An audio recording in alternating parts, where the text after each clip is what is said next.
All right, so if you're in business, you've got this fundamental choice, right? Do you jump into the ring and compete on price, which almost always leads to a brutal, bloody price war? Or do you compete on value and build a strategy that can actually win in the long run?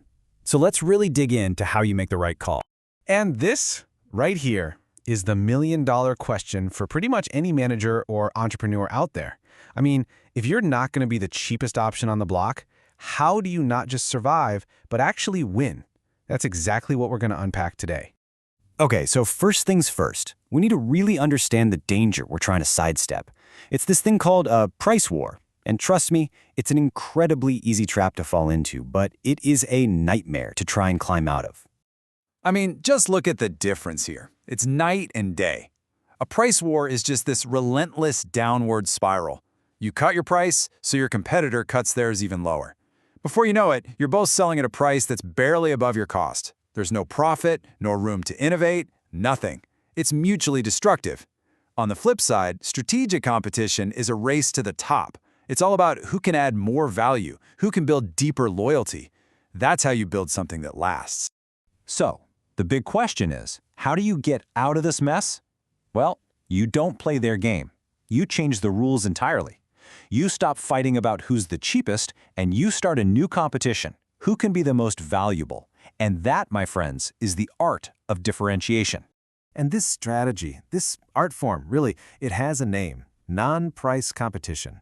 The whole idea, the absolute core of it, is that you're not just selling a thing, you're selling a perception, an experience, a sense of trust. It's the art of making what you offer feel fundamentally different and better, which is exactly how you justify charging a premium for it. Okay, that sounds great in theory, right? But how do you actually do it? Well, the whole strategy really rests on three key pillars. You can think of this as your managerial playbook for winning without getting dragged into a price war. Let's jump into the first one. All right, pillar number one. This is all about the stuff you can't really touch or hold. It's not about what you sell, it's about how you sell it. It's that feeling, that vibe, that a customer walks away with after they've dealt with your business.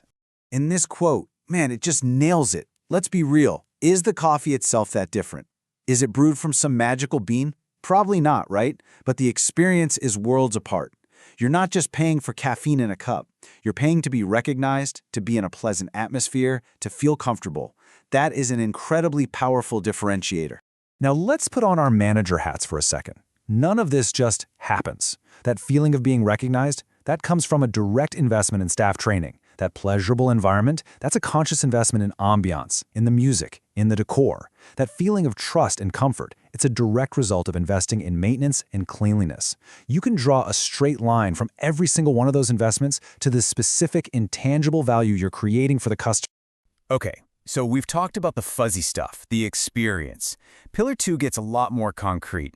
This is about taking your core product and adding tangible, physical features that give customers a very clear reason to choose you over someone else. Let's take a hotel room, for example. At the end of the day, a standard room is a bed and a bathroom. But what if your room has blazing fast Wi-Fi that actually works for the person who needs to get work done? What if it has a smart TV with all the streaming apps for the family on vacation? What if it has a genuinely better mattress? All of a sudden, you're not just another room. You've genuinely elevated your product. So, as a manager, the strategic thinking here is crystal clear. You invest in better tech, and what you deliver to the customer is convenience and entertainment. You invest in higher quality furniture, and you deliver superior comfort. See, these stop being just line item expenses, and they become very targeted investments designed to boost that customer value and, you guessed it, justify a higher price. And that brings us to our third and final pillar. And honestly, this one might be the most powerful, and for your competitors, the hardest to copy. And that's your brand and your reputation. Think about it. At its core, a brand is a promise.